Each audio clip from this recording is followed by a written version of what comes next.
Tempo do advento, tempo de começar tudo de novo mais uma vez. Inicia um novo ano celebrativo para as nossas comunidades. Falando em tempo, me parece importante lembrar que na língua grega tem duas palavras para falar de tempo. Uma é a palavra cronos, de onde vem a crônica, a cronologia. É o tempo comum, o tempo nosso que tem passado, presente e futuro. O tempo que pode ser registrado por um jornalista. A outra palavra é kairos, que é o tempo no qual a nossa história tem oportunidade de vida, de mudança. Um tempo que na Bíblia mostra a presença da força da divindade na nossa história para animar, para fazer-nos resistir, para fazer-nos esperançar. Tempo oportuno, tempo favorável. A nossa história vira oportunidade.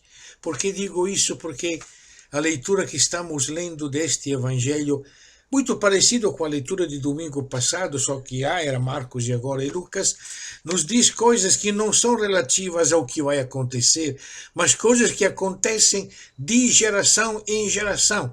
Em todas as gerações tivemos estes sinais de fadiga, de morte, tivemos angústia, tivemos medo, tivemos ânsia, tivemos morte.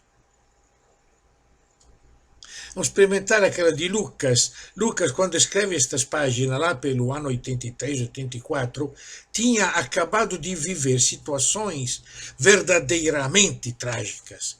Ele acompanhou Paulo a Roma em 62. Ele viu a perseguição de Nero, que matou Paulo, que matou Pedro. Ele viu o primeiro incêndio lá em Roma. Ele viu chegar triunfante Tito com os despojos do Sagrado Templo de Jerusalém, que ele não deixou pedra sobre pedra. Ele viu Tito tomar o império e logo em seguida ele viu a erupção do Vesúvio, uma das maiores erupções da história registradas. Morreram cerca de 16 mil pessoas. 3 dias de total escuridade no céu. A fumaça que chegava a 30 quilômetros de altura.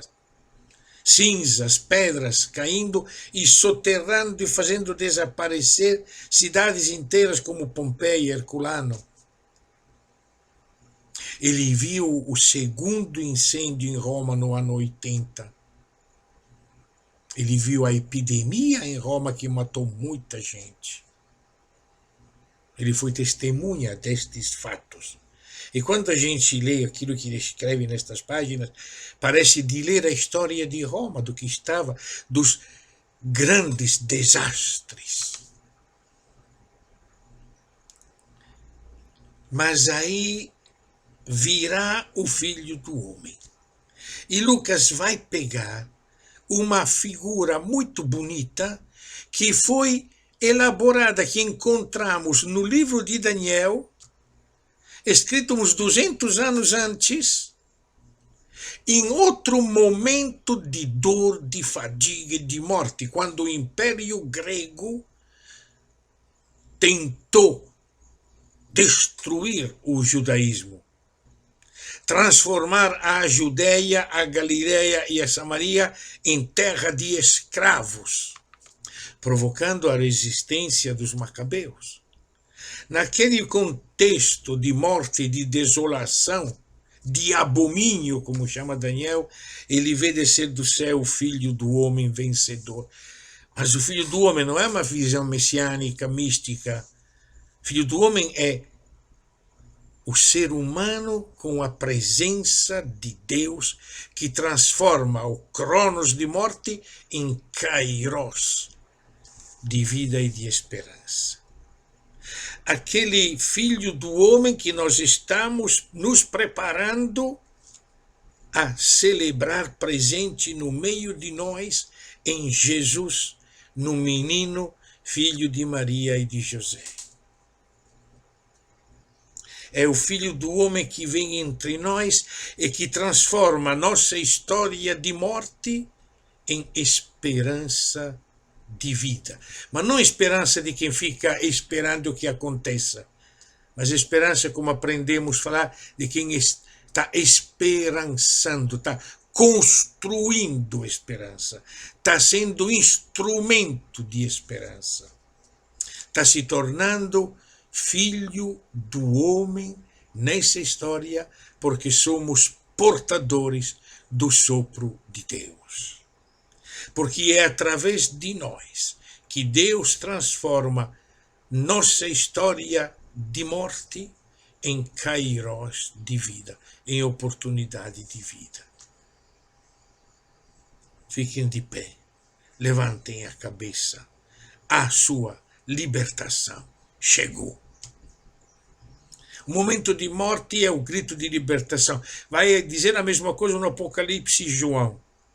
Quando vem a perseguição, é Jesus que vem. Vem, Senhor Jesus.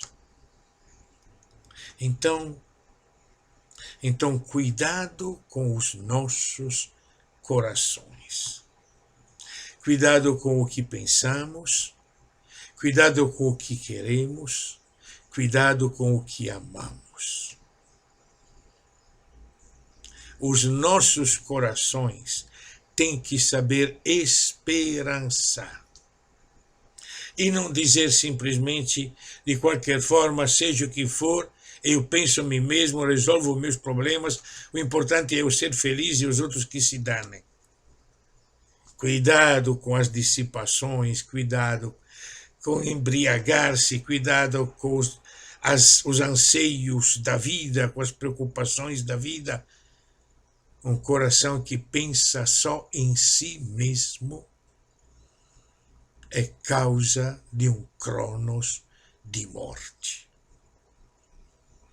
Em toda esta situação de morte que estamos vivendo, na nossa humanidade, sabemos que tem um punhado de gente que goza imensamente com tudo isso, que enriquece ainda mais às custas das lágrimas e da dor de muita gente, da morte de muita gente.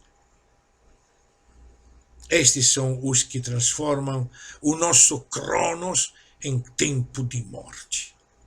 Não imitemos eles, não deixemos que os nossos corações se fechem em nós mesmos. Precisamos abrir nossas casas, precisamos abrir nossas portas, precisamos abrir nossas mãos, nosso coração, para que esse tempo de morte encontre sopros de vida. Nós somos o sopro de vida, por isso temos que vigiar, temos que orar para que a vida vença.